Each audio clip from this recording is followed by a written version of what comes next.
किसान साथियों नमस्कार। कृषि दर्शन कार्यक्रम में आप सभी का स्वागत है। कार्यक्रम के इस अंक में मैं हूं आपके साथ दीपक शर्मा। आप सभी जानते हैं कि इस कार्यक्रम में हम आधुनिक तकनीकों और नए विषयों को लेकर आपसे रूबरू होते हैं ताकि आप अपनी फसलों की पैदावार बढ़ा सकें, उसके साथ ही आप अपनी आमदनी भी बढ़ा सकें और उन्नति के पथ पर अग्रसर हो सके। इसी कड़ी में आज के इस कार्यक्रम का विषय है हिमाचल प्रदेश में कृषि के नए आयाम व सघन खेती।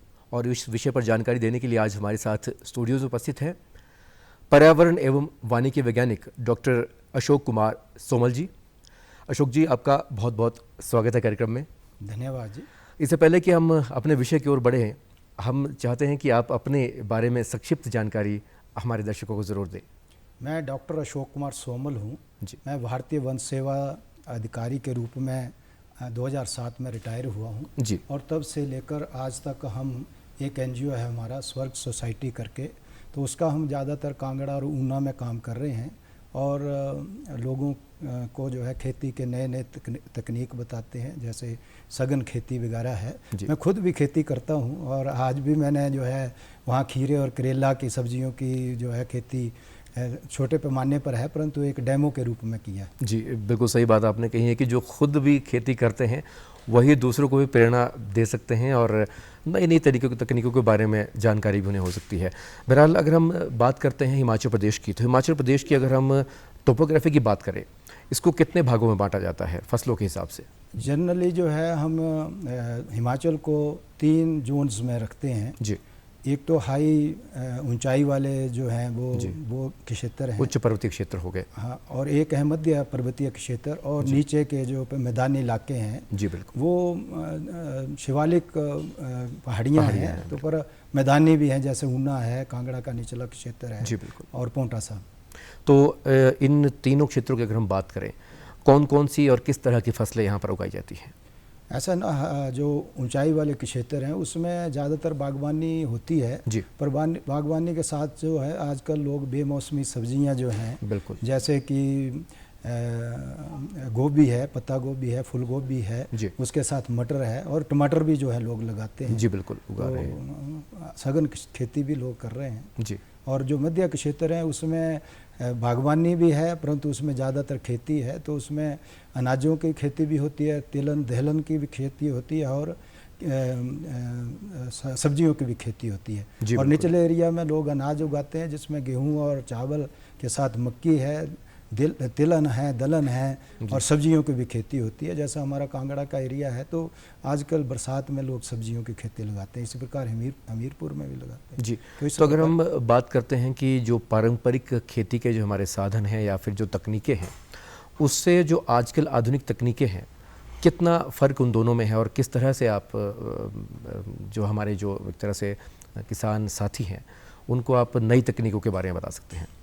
ऐसे है ना जी कि आज से 30-40 वर्ष पहले जो है लोग अपने लिए, अपने गुजारे के लिए खेती करते थे, ऊपर से लेकर नीचे तक ऐसे ही था और बैलों से खेती होती थी, बैलों से जुताई करते थे और ज़्यादातर लोग केमिकल जो खादें हैं उनका इस्तेमाल कम करते थे। बिल्कुल। और जो गोबर की खाद है या दूसरी जो खाद है उसका इस्तेमाल ज़्यादा करते थे।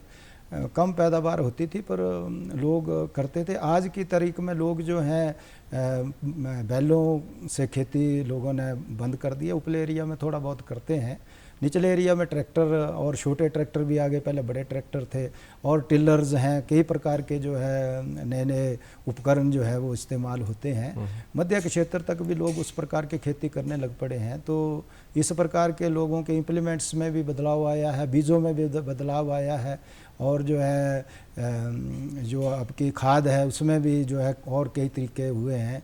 फिर लोग जो और जो केमिकल जो है माइक्रो न्यूट्रिएंट्स के लिए भी लोग छिड़काव करते हैं, तो एक अच्छा कार्यक्रम चल रहा है। लोग अच्छी फसल पैदावार पैदा करके जो है अच्छे पैसे कमा सकते हैं। जी बिल्कुल, आपने सही बात कही है, क्योंकि अगर हम आधुनिक तकनीकों का इस्तेमाल करेंगे तो कहीं ना कहीं इसका असर जो है हमारी आमदनी पे भी पड़ेगा, फसल की पैदावार अच्छी होगी, उसकी गुणवत्ता अच्छी होगी और अंत में ये है कि हमारी जो पैदावार है, आमदनी जो है वो ज़्यादा अच्छी रहेगी। कृषि के क्षेत्र की अगर हम पर्टिकुलर तौर पर बात करें तो आजकल के दौर में कौन कौन सी नई तकनीकें इस्तेमाल की जा रही हैं? मैंने कहा ना जी कि बेसिकली एग्रीकल्चर में जो है टिलिंग एक बहुत बड़ा कार्य होता है जी बिल्कुल। और उसके लिए नए से नए उपकरण आ रहे हैं। जैसे मैंने कहा ना कि पहले ट्रैक्टर से करते थे, अब छोटे ट्रैक्टर आ गए हैं, अब और भी छोटे टिलर्स आ गए हैं। और वैसे भी गुड़ाई नदाई के लिए यदि हम नए तरीके अपनाएं, लाइनों में हम जो है यदि खेती को लगाएं, जिसको हम सघन खेती कहते हैं, तो गुड़ाई नदाई के लिए भी जो है आजकल उपकरण उपलब्ध हैं, तो लोग उनका इस्तेमाल करें। फिर बीज जो है अच्छे क्वालिटी के हैं, जैसे सब्जियों के हैं तो हाइब्रिड बीज मिलते हैं, तो लोगों को उसको लगाना है। फिर उसकी मैनेजमेंट में जो है कई बार बीमारियां भी लगती हैं, तो कीट के लिए जो है लोग स्प्रे करते हैं, उसमें लोग जैविक जो है स्प्रे जो है कीटनाशक जो है वो तैयार कर रहे हैं और जैविक खाद भी लोग तैयार कर रहे हैं। तो आपने जैविक खाद की बात की, तो एक आजकल के समय में खेती जो है सुभाष पालेकर जो खेती है उसका चलन ज़्यादा देखने को मिला है, उसके बारे में ज़रा हमारे दर्शकों को आप ज़रूर बताएं। देखो, इसमें ऐसा है कि जैविक खेती पिछले 15-20 सालों से हो रही है और ये जो सुभाष पालेकर हैं इन्होंने राजस्थान में या मध्य प्रदेश में एक्सपेरिमेंट्स किए हैं और इसके अच्छे जो है रिजल्ट रहे हैं। तो हिमाचल में भी इसको बड़े पैमाने पर किया जा रहा है। तो इसमें बेसिकली गौमूत्र और गोबर की बात है जी। तो इसमें जीव अमृत बनता है। उसमें जो है पानी में जो है गोबर गौमूत्र, उसके साथ थोड़ा सा गुड़, जैसे कि हम ये माने कि एक ड्रम जो है 200 लीटर का है, तो उसमें 180 लीटर जो है पानी डाला जाता है। उसमें 10 किलो जो है गोबर, 8 किलो जो है उसमें गौमूत्र और उसमें 1 किलो लगभग जो है गुड़ डाला जाता है। साथ में जो है जो दो फाड़ हो जाती है दालें, उसमें जैसे चने की दाल है तो उसका पिसा हुआ जो आटा है वो उसमें डाला जाता है। 2 मुट्ठी जो है उसमें पीपल या कोई ऐसा पेड़ जिसमें नीचे बैक्टीरिया वगैरह होते हैं वो भी डालते हैं और 5-6 दिनों में ये बन के तैयार होती है जी। तो इसमें मिट्टी में डाला जाता है। जब मिट्टी तैयार होती है तो ये एक अच्छा खाद का। तो ये जो खाद का जो आपने बताया 200 लीटर वाली, ये कितने क्षेत्र के लिए उपलब्ध? ये देखो इतना ये है कि ये आधा हेक्टेयर एरिया के लिए ये पर्याप्त है, उसके लिए पर्याप्त है उसके लिए। और इसको फिर पानी मिला के जो है मिट्टी में डालना है। खड़ी फसल में भी इसको डाल सकते हैं पर पानी में मिट्टी में जाए ये चलिए। तो ये पूरी तरह से जैविक रूप से बनती है? जैविक है और लगभग पौष्टिक जो तत्व चाहिए होते हैं एक खेत को या फसल को वो पूरे हो जाते हैं। वैसे बरसात में लीचिंग हो जाती है तो दोबारा भी इसका जो है घोल दिया जाना ज़रूरी होता है 10-15 दिन के बाद। तो फिर इसको जो है कंप्लीट जो ज़रूरत होती है उर्वरक की वो मिल जाती है। बागवानी के क्षेत्र की अगर हम बात करते हैं तो उस क्षेत्र में कौन कौन सी तकनीकें आज तक इस्तेमाल में की जा रही हैं? आजकल देखो सेब, हिमाचल में ज़्यादातर उपले एरिया में सेब होता है और बीच के एरिया में लोग अनार भी लगा रहे हैं, आड़ू का है, पलम का है। तो आजकल क्लोज स्पेसिंग में लोग लगा रहे हैं। जैसे सेब में जो है पहले 1 हेक्टेयर में जो है 500-600 पौधा होता था, उसको 1500-2000 तक भी लोग लगा रहे हैं। 2 मीटर या 3 मीटर की स्पेसिंग में लगा रहे हैं। खेती को सघन किया जा रहा है, इसीलिए सघन खेती कहा जा रहा है। फिर उसमें न्यूट्रिएंट्स भी जो है वो नए न्यूट्रिएंट्स डाल रहे हैं वो, और उसको अच्छे तरीके से सघन खेती का ही मतलब है कि आप उसके ऊपर पूरा ध्यान देते हैं, तकनीक जो है उसको पूरा इम्प्लीमेंट करते हैं। उसकी समय समय पर जो भी कांट छांट है, फिर जो है उसमें आपने स्प्रे करनी है तो उनको भी लोग टाइम से देते हैं। ज़्यादा हेक्टर में जो है ज़्यादा उत्पादन होता है और उसका क्वालिटी अच्छी होती है तो लोगों को पैसे भी अच्छे मिलते हैं। उत्पादन की तो आपने बात की डेफिनेटली, लेकिन ऐसी कौन सी प्रॉब्लम्स भी जो हो सकती है जो सघन खेती से आ सकती है फिलहाल?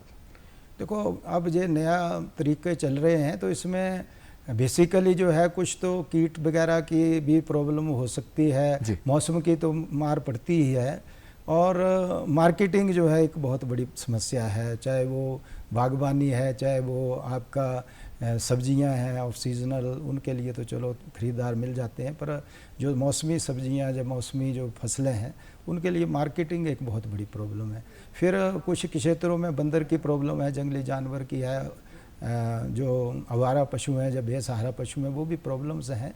पर ये प्रॉब्लम चली रहती है, लोग इसका कोई ना कोई हल भी निकालते हैं। तो ये प्रॉब्लम तो खेती बाड़ी में है ही, परंतु फिर भी जो है हिमाचल सब्जियों में और फल में जो है एक बहुत ही प्रोग्रेसिव स्टेट मानी जाती है। और मैं ये कहता हूँ कि इसकी बहुत संभावना है। हम कई गुना जो है हम जो है लोगों की उत्पादन बढ़ेगा तो लोगों की आमदन भी बढ़ेगी। बिल्कुल सही बात आपने कही है कि अगर हम सघन खेती को अपनाते हैं तो इसमें वैज्ञानिक तरीकों का भी इस्तेमाल किया जाना चाहिए, और वैज्ञानिक तरीकों का इस्तेमाल अगर हम करते हैं तो डेफिनेटली हमारी जो आमदनी है वो कई गुना बढ़ सकती है।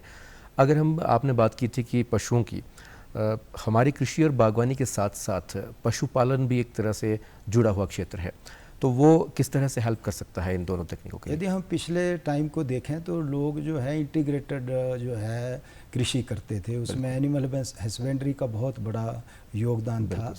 तो एनिमल हस्बेंड्री तो देखो हर इवन जब बागवान है तो यदि वो वहाँ रहता है, बच्चे हैं उसके वहाँ, तो उनको दूध की ज़रूरत पड़ती है, तो लोग जो है 1 या 2 गाय पालते हैं।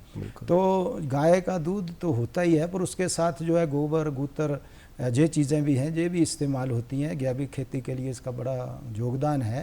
तो ये जो सुभाष पालेकर विधि है वो एक गाय जो है 1 हेक्टेयर एरिया में पूरा जो जैविक खेती के लिए जो है उसकी पूर्ति कर लेती है, उसको पूरा कर देती है।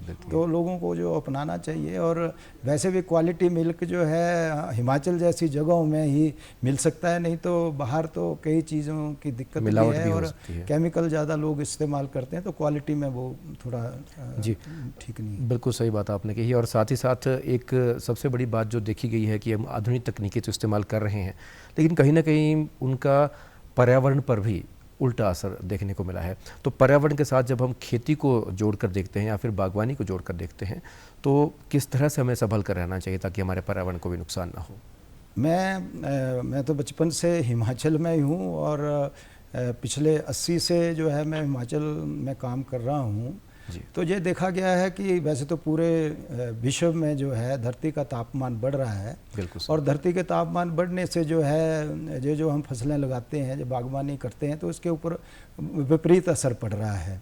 और ज़्यादा तापमान बढ़ेगा तो फसलें जो हैं उनकी पैदावार कम होगी, और जोनेशन जिसको हम कहते हैं कि फिर थोड़ा शिफ्ट हो जाएगा ऊपर की तरफ। तो मौसम का ध्यान रखना पड़ेगा। मनुष्य की जितनी विकास की जो एक्टिविटी चल रही है उससे विपरीत असर तो पड़ ही रहा है, उसका ध्यान देना चाहिए। हमारे जो जंगल हैं, लोग जंगलों को भी अपनी जो खेती है या जो अपनी जो एक हम लोग कहते हैं जो हमारी काम करने के तरीके हैं, तो जंगल को भी एक अपना हिस्सा माने। पहले भी जब हम लोग एक मैनेजमेंट करते थे तो जंगल जो है किसान की जो आमदन का एक हिस्सा होता था। तो इसको जो है किसान अपनी खेती के साथ जो है इसको मैनेजमेंट कर लो, और सरकार भी जो है इसके ऊपर ध्यान दे रही है। तो सबको मिल के जो है पर्यावरण का ध्यान रखना है, और जो बढ़ता टेम्परेचर है इसका विपरीत असर पड़ेगा, इसके लिए हम सबको जो है सचेत रहने की ज़रूरत है। आपने जंगलों की बात की, तो बहुत बार ऐसा देखा जाता है कि अपने खासतौर पर हॉर्टिकल्चर के क्षेत्र में कि कुछ पौधों को लगाने के लिए अपने जो बागवान हमारे जो भाई बहन हैं कहीं ना कहीं जंगल के जो पेड़ हैं उनको काटना शुरू कर देते हैं। तो उनके मन में ये बात रहती है कि बहुत सारे हमारे पौधे लगेंगे तो उससे आमदनी ज़्यादा होगी, लेकिन उसका जो दुष्परिणाम एक तरह से एनवायरमेंटल डिग्रेडेशन के रूप में हमें देखने को मिलता है। और आए दिन बाढ़ आती है और बहुत ज़्यादा कई जगह बादल फटने की हम जो इस तरह से घटनाएं देखने को मिलती है, तो उसके ऊपर भी बहुत ज़्यादा असर दिखता है। क्या कहना है आपका, किस तरह से हम अपने सामंजस्य बैठा के रख सकते हैं, अपनी एक आमदनी बनाए रखें, अच्छी तरह से हॉर्टिकल्चर को भी चला के रखें और अपने पर्यावरण को भी हम सुरक्षित रख सकें? ऐसा देखा गया है कि जंगल से माइक्रो क्लाइमेट बनता है। जी बिल्कुल। जहाँ घना जंगल होगा और ज़्यादा जंगल होगा वहाँ का 2-3 डिग्री जो है टेम्परेचर गर्मियों में कम होगा, और सर्दियों में जो है जो ज़्यादा गिर जाता है तो वो कम गिरेगा। बिल्कुल सही। तो उससे जो है बगीचे जो आसपास के हैं जंगल के, उनकी पैदावार जो है बहुत अच्छी होती है, पानी नमी भी बनी रहती है, और ऊपर के एरिया में जंगल होंगे तो वो पानी जंगलों में यदि वो रचेगा तो जो आपके खेत हैं उनमें भी नमी बनी रहेगी, एक बड़ा इकोसिस्टम होता है। तो लोगों को जंगलों को बर्बाद नहीं करना चाहिए, इंक्रोचमेंट कम करनी चाहिए। जंगल जो है उसको एक मित्र के रूप में है, और उसकी पैदावार को बढ़ाने के लिए, उसके बगीचे को रखने के लिए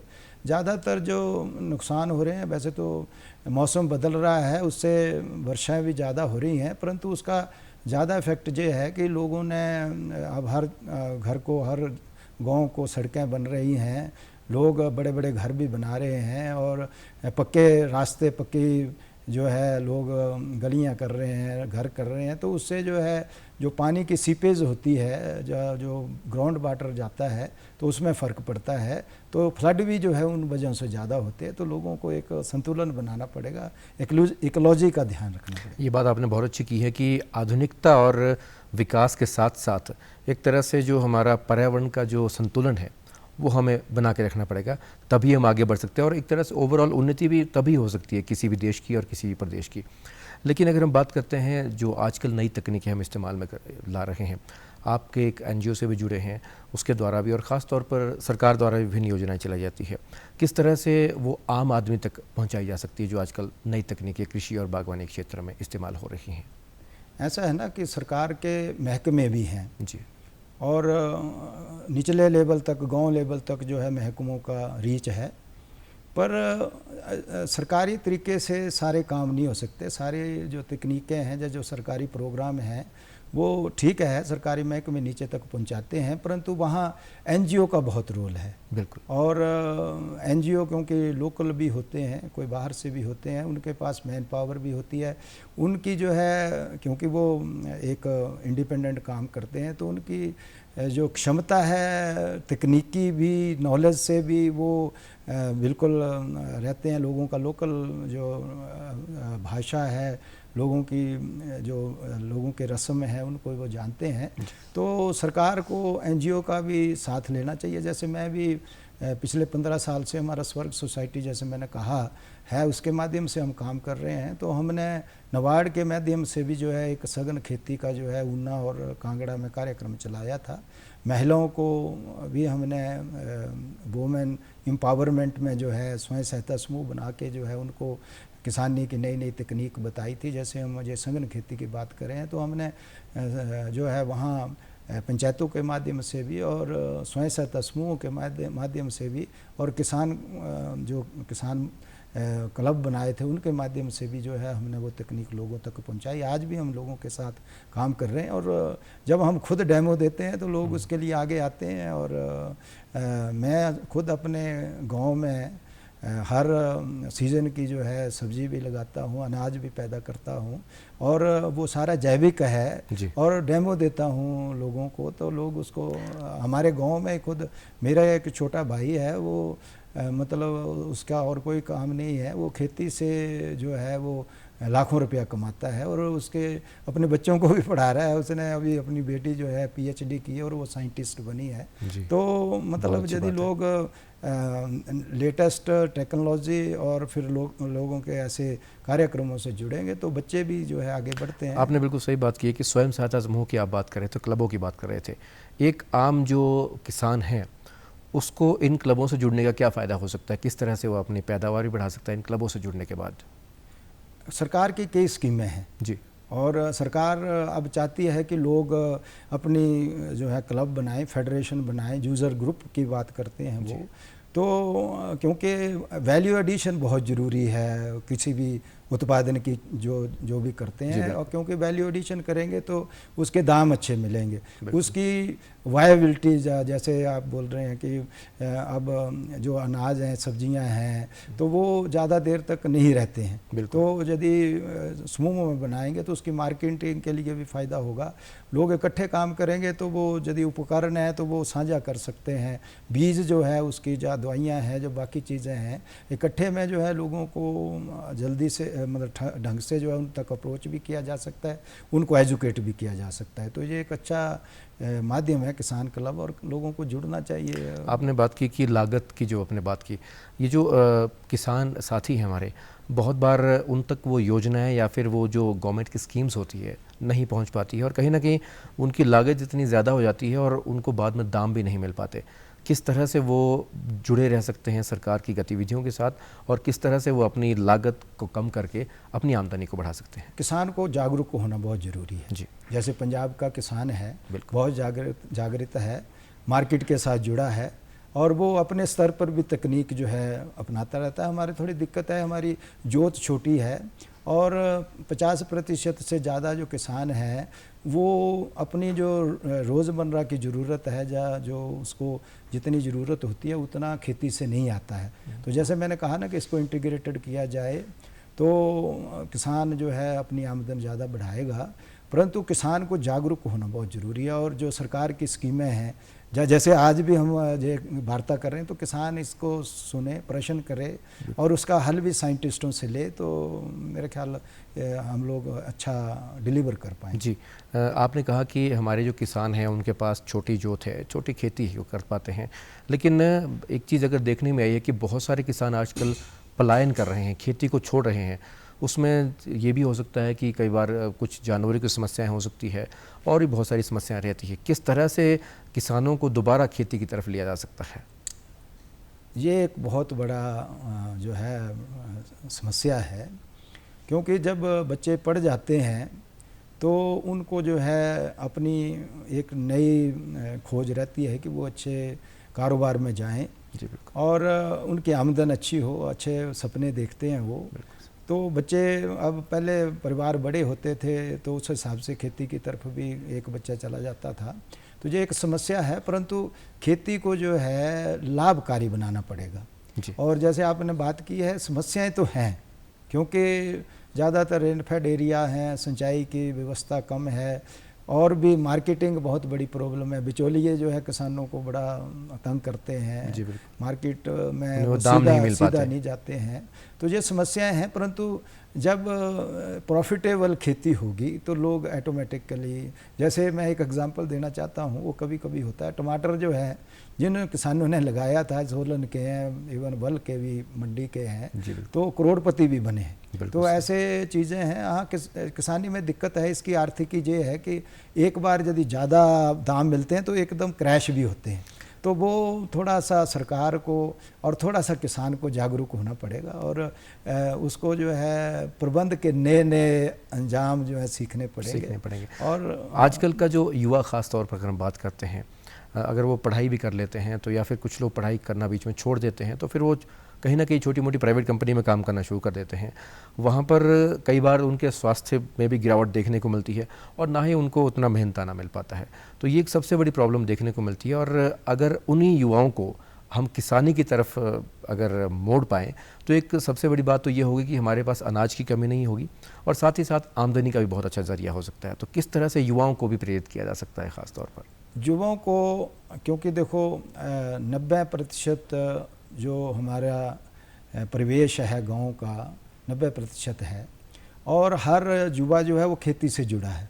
जी। तो युवाओं को यही सलाह है कि जब उनके माँ बाप खेती कर रहे हैं तो वो पढ़ाई के साथ साथ खेती में भी रुचि लें। जैसे मैं हूँ, मैं अफसर भी रहा, परंतु मैं खेती से जुड़ा रहा। अब 15 साल से मैं खुद खेती कर रहा हूँ। ये जरूर है कि मेरे पास साधन है तो मुझे लॉस भी हो जाए तो मैं उसको सस्टेन कर लेता हूँ। तो थोड़ा सा रिस्की तो है, परंतु ये रोजगारी बहुत बड़ी समस्या है। और जैसे मैंने कहा ना, कृषि, बागवानी, ये जो आपका एनिमल हस्बेंड्री है, दूध है, मांस है और वानिकी है, इसमें जो है अथाह हिमाचल में स्कोप है। और हट फिर के जो है हमारे बच्चों को इस तरफ आना ही पड़ेगा।